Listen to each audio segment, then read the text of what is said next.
Oh, you can hear that, folks. That means it is the start of another experience, a journey with us here at Concord Esports. Welcome to the Concord Experience. As always, I am Justin Smith, digital mouth of the Esports South, the Sigtal Lord, the Assistant Director of Esports here at Concord University. And I am so pleased to bring you a fantastic podcast today with an incredible host, incredible guest who we are blown away would give some time to talk to us. We're so thankful. As always, I'm joined by my incredible co-host, John Rose, aka the Johnny Boy, our general, the veteran himself, Austin Clay, Tom Splitter 56, and we are joined by Eric Longquist, Doa of Esports Renowned. You've casted OGN, LCK, the Overwatch League, Apex League, and you most recently did R6, right? Yeah, I hosted the Rainbow Six North American League for about a year and a half, and then I've been hosting Blizzard's World of Warcraft, MDI, and their PVE stuff basically. So It's fantastic. I love tuning into your TFT streams too. Your TFT streams are next level. Thoroughly enjoyed those. But as much as I'm sure we could talk and regale about all your fantastic accomplishments, it's probably a whole series in itself. The thing that we brought you on is I was trolling Twitter, as I always am at all times, and you had commented or you had reposted after Amazing had signed with Bethany Methodist in out in the Midwest. Bethany hear you say that. But yeah, no, Bethany Lutheran College in Mankato, Minnesota. Yeah, Lutheran. We actually, it's the third Bethany we know of. We have a Bethany in West Virginia, Bethany College here in West Virginia. I had no idea. So I'm happy to offend any major university. If you want to correct me, please send the hate mail right through Twitter. I've never seen an enraged Lutheran. We're pretty chill, so I don't think you need to worry too much. But you had reposted that he had signed with your org, and you had mentioned that there's so much potential for pros leaving the professional scene and looking at collegiate, and that's been an overarching theme for a lot of the podcasts these past few months for us. Is really talking about the opportunities during this esports winter and beyond for pros, for people looking to go pro. Collegiate is better than ever. We're not in a situation where we were like with the Golden Guardians back in 2020 when they signed Maryville, and that leaving a bad taste in a lot of league fans' mouths, where that just didn't feel like it landed like it ought to. It really is feeling like we're going into a fantastic age of collegiate esports. And we wanted to hear some of your input, some of your thoughts, and as someone that now works in the scene, you're the assistant director of esports at Bethany, correct?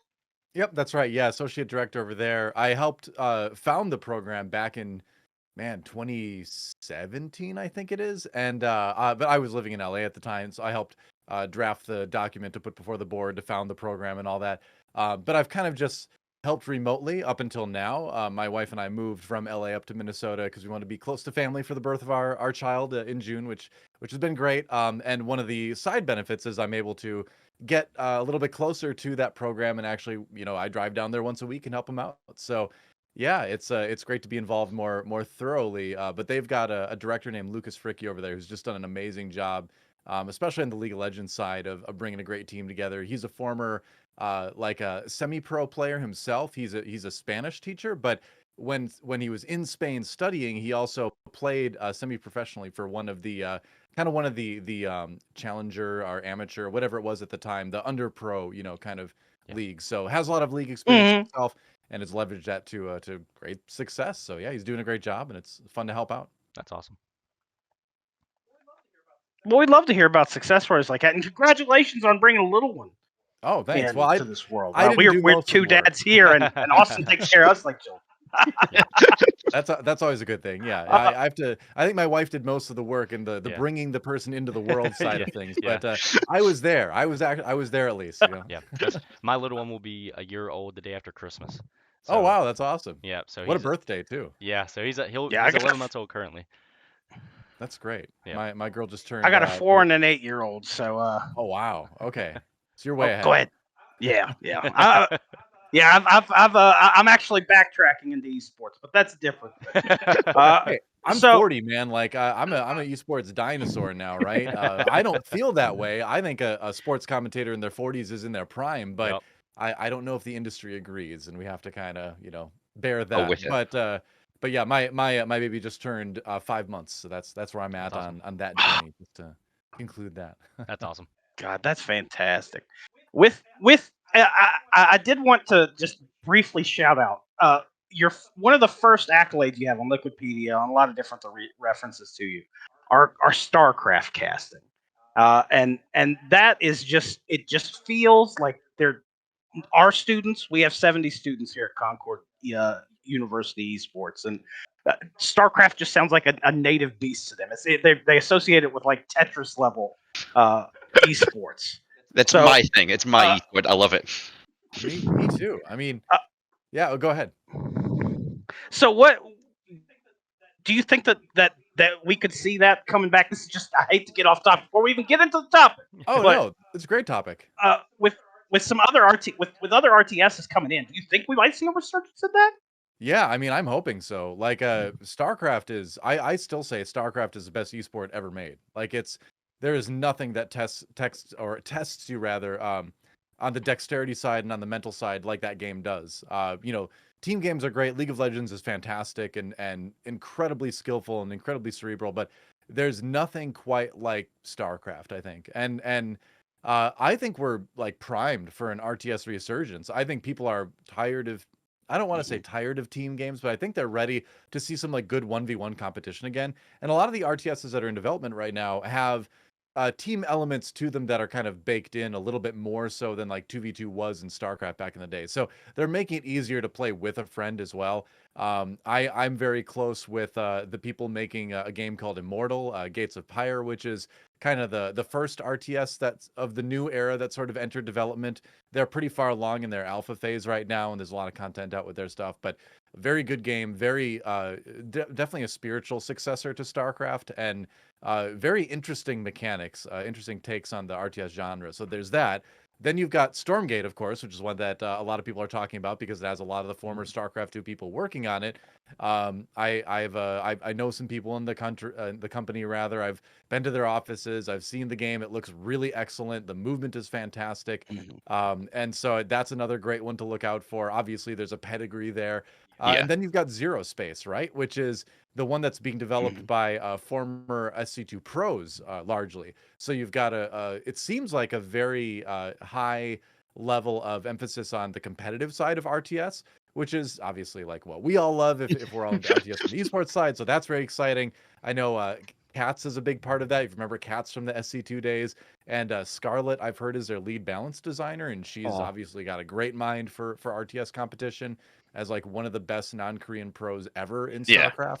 So yeah, I mean, I think we're primed for like an RTS renaissance. We've got 3 like very promising looking RTSs on the horizon.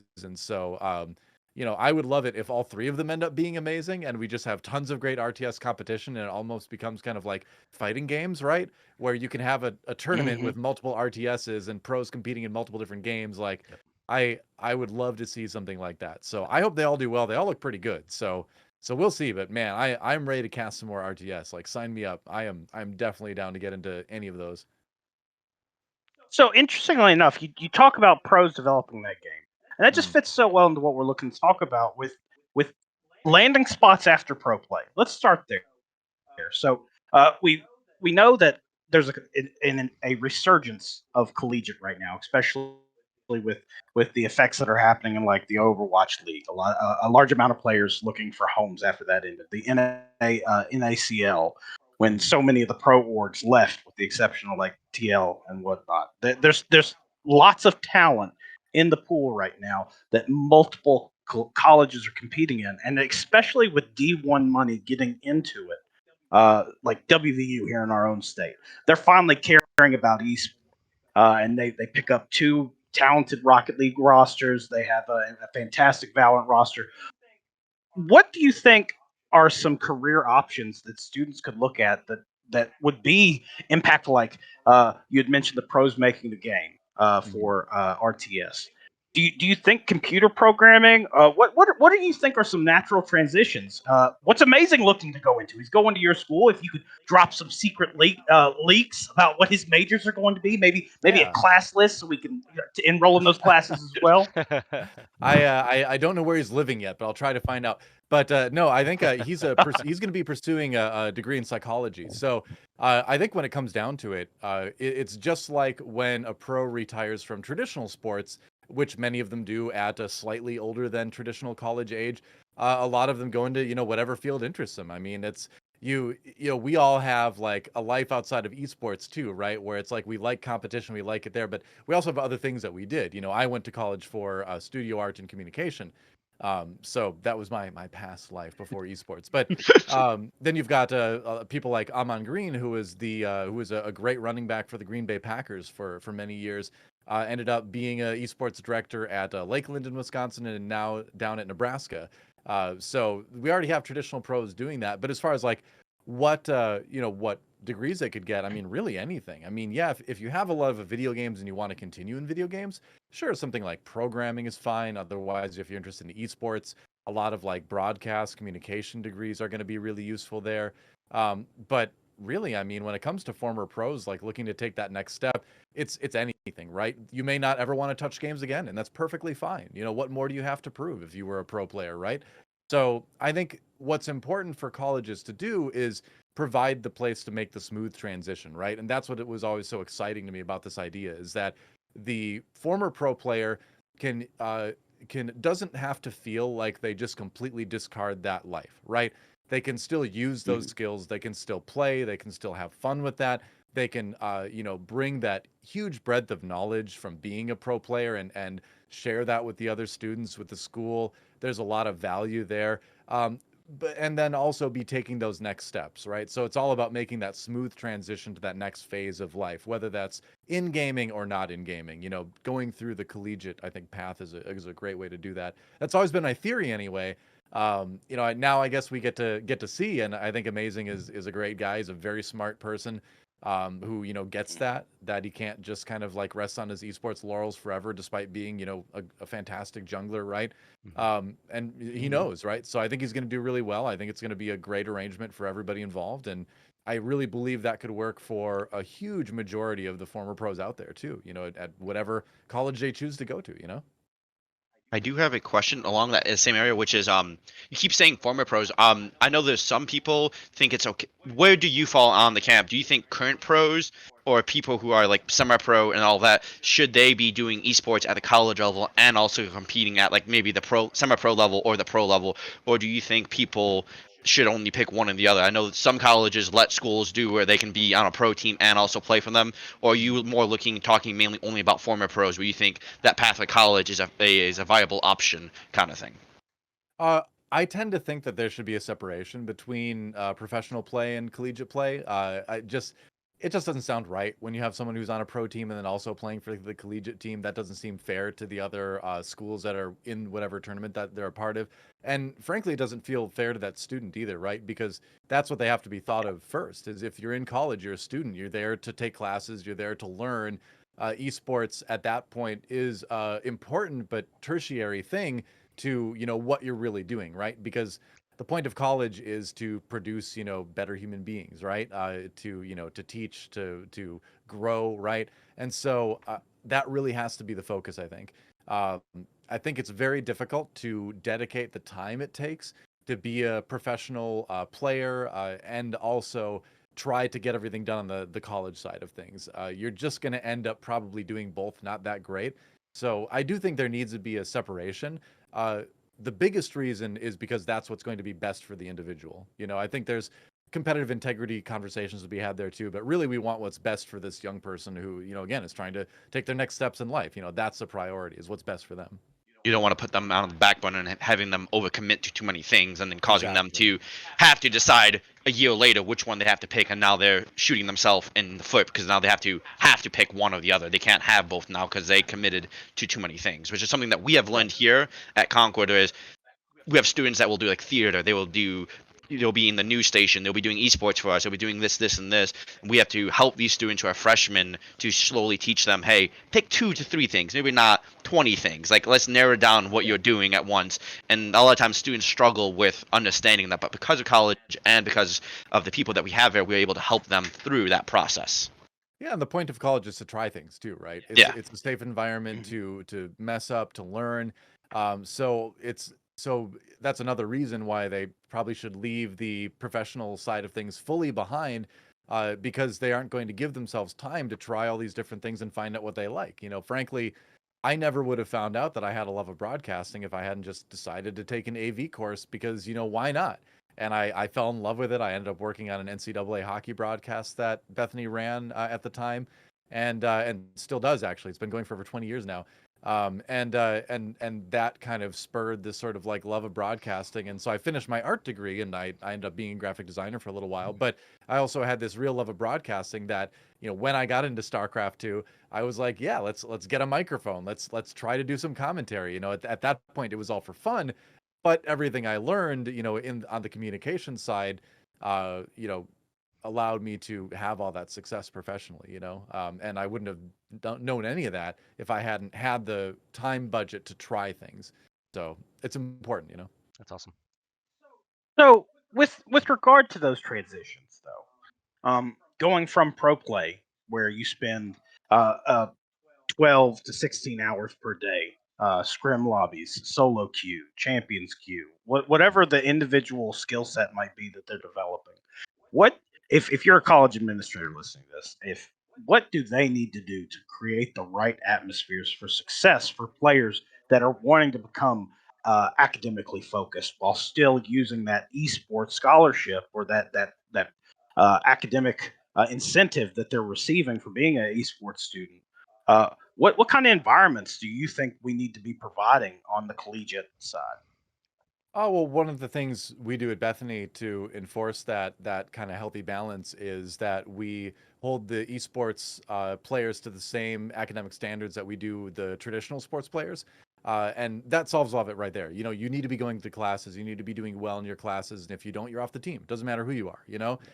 So there's that. But then I think there also is, and I'm sure you've done all this too at your program, is you sit down with a student and you figure out a healthy schedule, right? Where it's like, this is going to be our scrim time. This is going to be our whatever time. Obviously, you've got plenty of free time, but make sure you're using it the right way. And if a student starts to go off track, you'll know. Yeah. There will be indicators. You'll be able to sit down and have those conversations with them.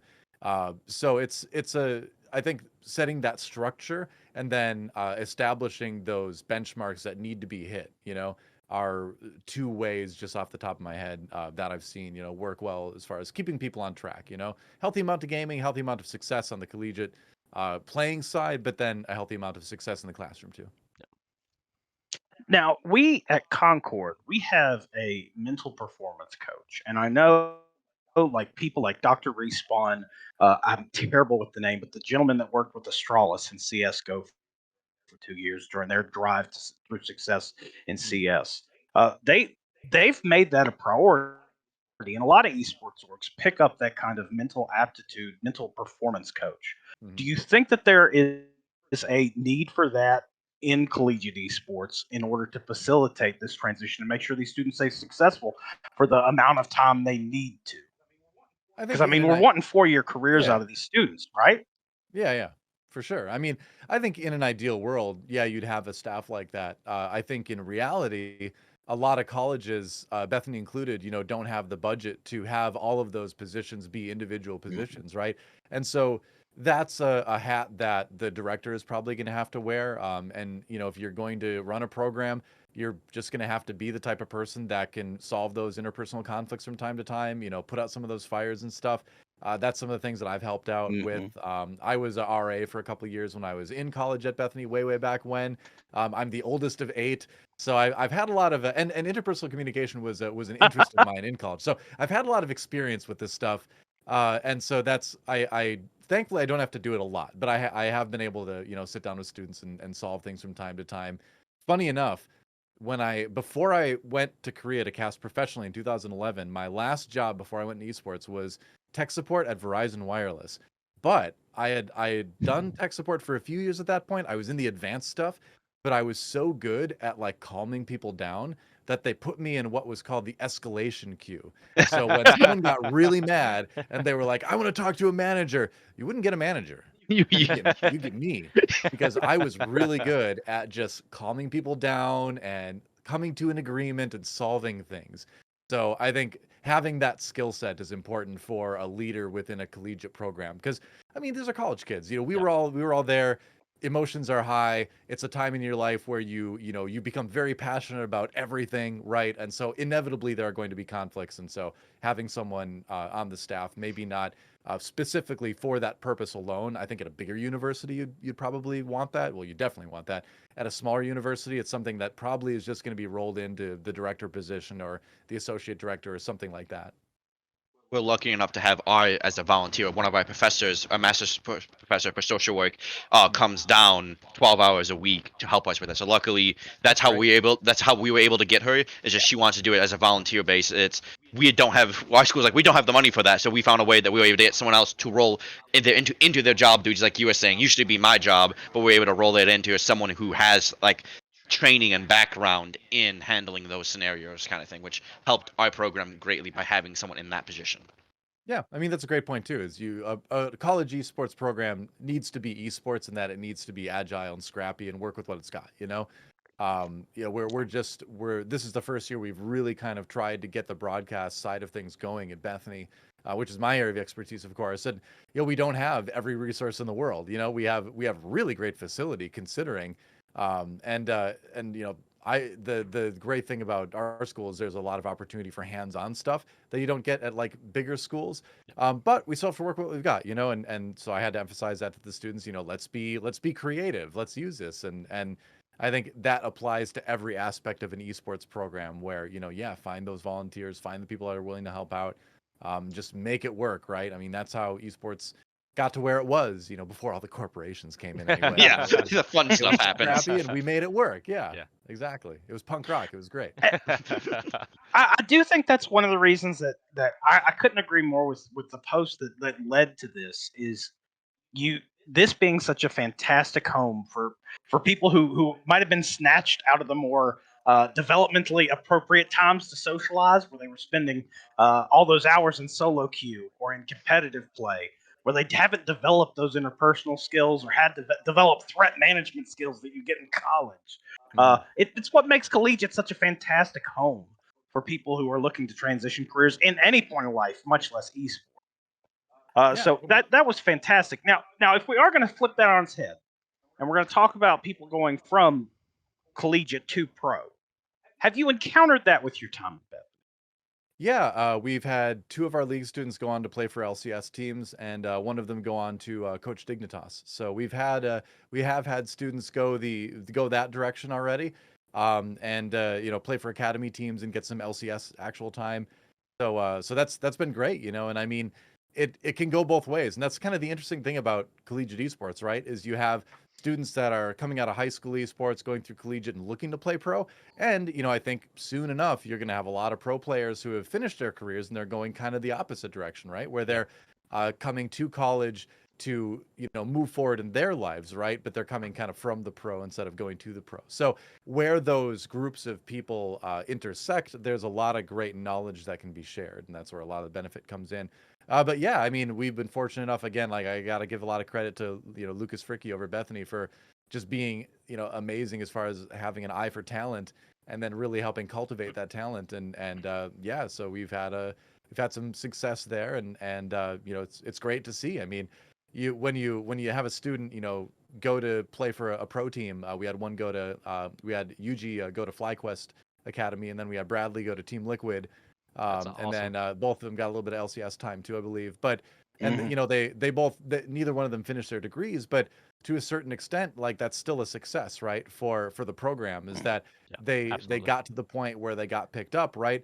And college is always going to be there, right? I mean, with the way Academy has gone, with the way that the esports team North America is going, like that is something where they can always go to a different school, obviously, but they have a place that's familiar to them if they do choose to come back and keep working on the degree. So that's been established at least. So yeah, yeah, we have seen that happen, and it's great. It's always like, I can't take credit for it, but you do feel a sense of pride. It's like, Yeah. Absolutely. hey, they came through Absolutely. our program. That's Yep. pretty great. Yeah. Like when one of our players graduated, he went on to now he works at another college as a director. Like he graduated through our program, now he works at Mars Hill as a director. Like anytime one of those, or like we had another guy that does coaching now for Valorant in the semi-pro scene. Anytime those happens to me, I'm very impressed or proud that hey, he was part of here. Part of his skills and development was learned through us here at Concord Esports, and to me, it shows that hey, what we're doing is helping these students. His goal was to go there, and we were able to help him on his path to achieve what he was hoping to do as his career path, which I think is something that a lot of students who usually don't have the support structure. We are giving students now who usually are socially awkward a support structure to help them along their pathway. That's a good point too. And that's a super big thing for high school esports. I think too is that it gives students that would possibly struggle to find a place to belong. A place to belong, right?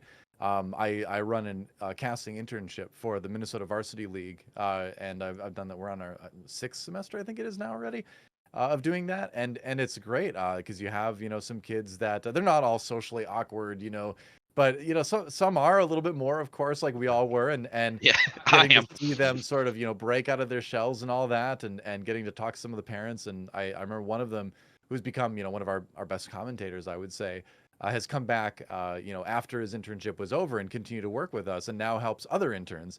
I talked to his mom at one of our state finals, and she said I never knew he could be this outgoing, and he's made so many friends, and he's so it's great. He's really kind of come out of his shell, and on the collegiate side, the the person who used to be the dean of students when I went to Bethany and is now I can't remember his exact title, but he's one of those high up titles or whatever. He told me that since our esports program has started there, he hasn't had to go to a dorm room and have a hard conversation with a student about putting down the video games and going to class. He hasn't had to do it one time since the program started. And he said he had to do that every year before that. And that I didn't expect that. That hit me where I was like, wow, that's a great impact, that it's a channeling a love that these students have in a very healthy way and in an understanding way, and helping them, get involved, and I think it's on the colleges too to have events around campus that Absolutely. bring everyone together, with the focus on gaming. We have Smash tournaments from time to time to do just that. And you get social interaction there, right? You get students meeting people they wouldn't have met otherwise. You just get a better campus culture. So yeah, I think there's a huge value that esports has in so many different ways. Like I could go on and on, but I've rambled enough. But yeah, to answer your question, like those types of kids Oh, by can no be helped quite a means. bit. Yeah. So if you were a Bradley, which by the way, if I remember my fantasy league correctly, the last time I won my LCS fantasy league, I had Bradley on my roster. So if you see him, tell him He's thank good. you. He's good. I'll let him know. That definitely earned me some RP. We put money on the line. Nice. Uh, I if you were a Bradley and you had to give one piece of advice to someone that was looking to go pro, what would you say would be the advice? Is it relationship related? Is it grind related? What is the most valuable tool? It's tough to answer. I mean, because I've never been a pro player myself, so I haven't lived that life per se. I did at one point live in a house with a bunch of StarCraft 2 pros, and as part of my casting regimen, I put myself on the same practice schedule as them, just to experience that and try to improve at the game like they did. But I think I would imagine a lot of the advice is fairly general. Whether you're a pro player, whether you're a caster, whether you're an analyst or something, well, however you are involved, is balance, right, and time management. You can't do that one thing 100% of the time. Even if you physically can sit down at a computer and grind solo queue all day, you're going to get to a point where there's going to be diminishing returns. You're going to ingrain bad habits. You got to take breaks. You got to get out and socialize. You got to take care of yourself mentally and physically. That was a big emphasis always for the Korean teams, especially when I lived over there in Korea, is the whole concept of healthy body, healthy mind. And it's so true. So as far as the advice goes, it's like, love esports, love that game with all your heart, but realize that you never want to put yourself in a position where that love can turn into being jaded or turn into like hating it. Always make sure you're maintaining healthy boundaries between the game and that side of your life, and then the other important aspects of your life, which are easy to ignore, right? I mean, when you get really into something, it's easy to do that. So it takes conscious effort. So somebody telling you that helps a lot. So I think that would probably be the number one thing is balance. I like that. I like that a lot. And I think that's useful advice for any of our players. Our players are ferocious consumers of our podcast. Plus, we have a very loyal fan base locally. So you could have changed some lives there. Make sure you pat yourself on the back for that. I, I've thoroughly enjoyed this, and I want to thank you again for coming on to talk to us. But we can't let you go quite yet. It is the most festive time of year, Doa, and I know that I dropped my little one off today, and I was recognized as Santa Claus because that is my kindred spirit. So we what we at Concord Esports want to know is that Santa Claus? So we're going to show you a few clips from video games, and you need to tell us the video game that this Santa Claus is featured in. So I'm going to go ahead and share my screen.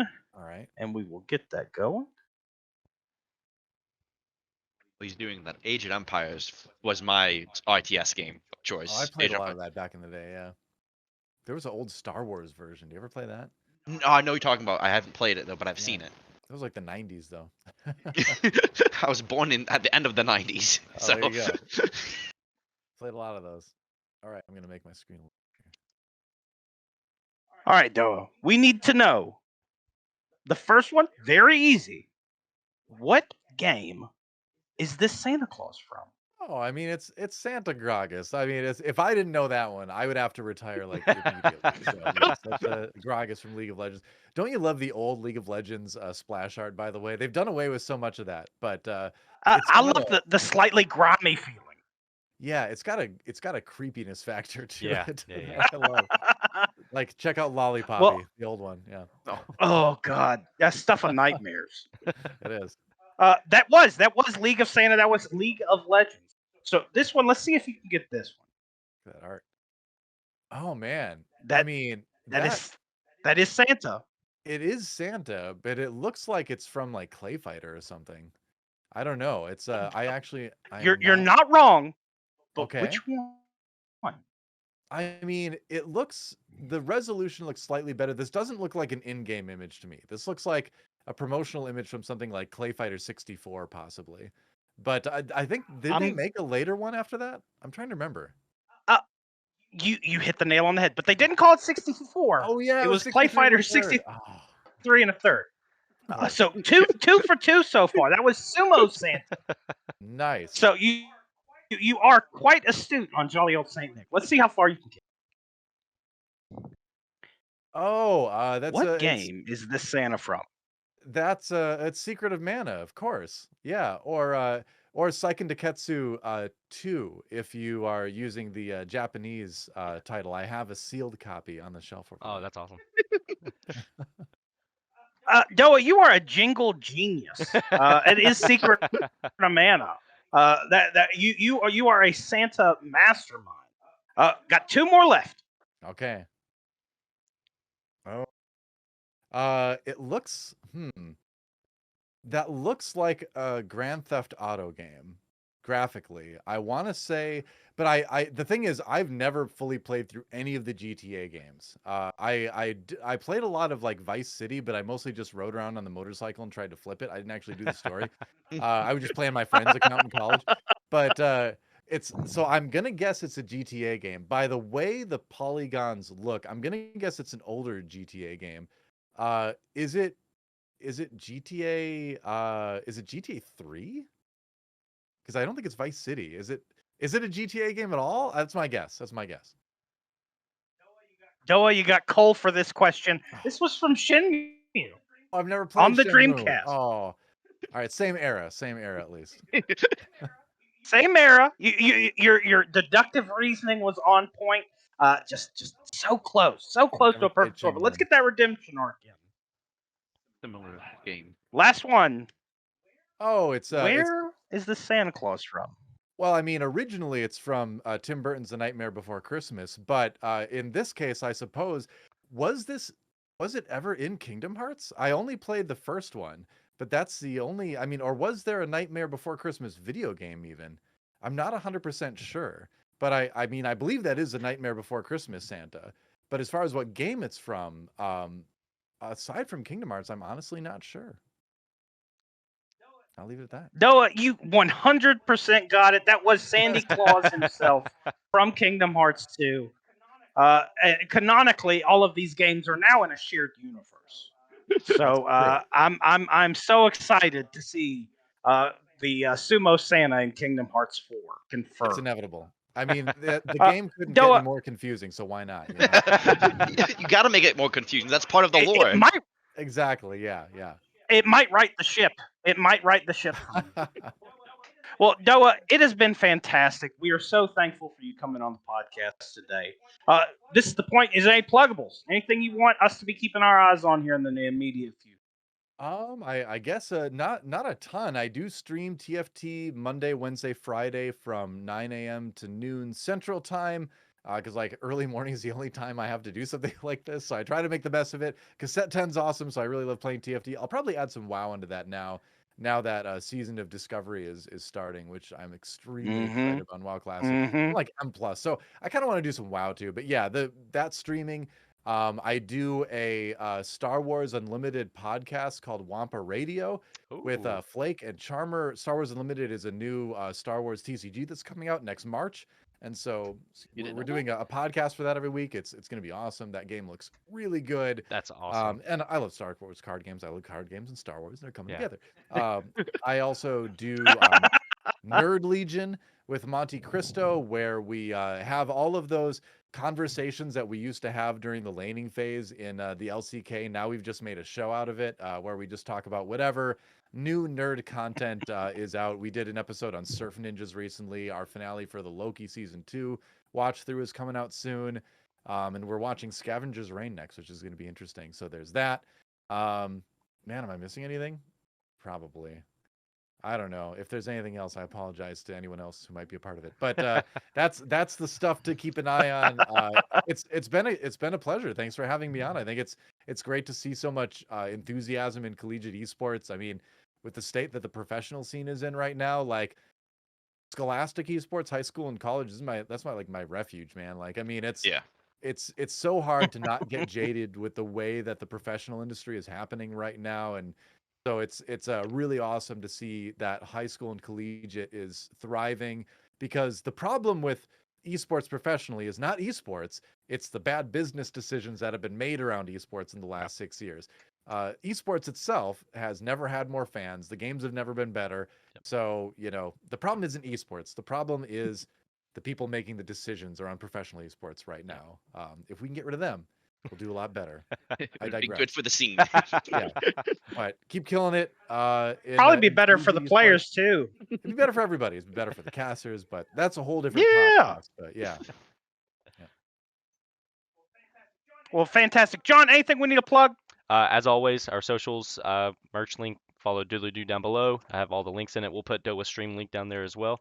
So make sure you check out his streams and all that good stuff. But other than that, that's all I have. Next week on our podcast, you will see the debut of the holiday shirt. Noah, if you get us your address, we're going to make sure we hook you up. But I mean, we won't be offended you buy them either. We can send you a crate of them. But we have our first holiday shirt, folks. This is a fantastic shirt. Check it out, acquire.ca. We want you to buy the merch. Come on out to the arena, Concord Esports, 160-person esports arena. Playoffs live this week and next week.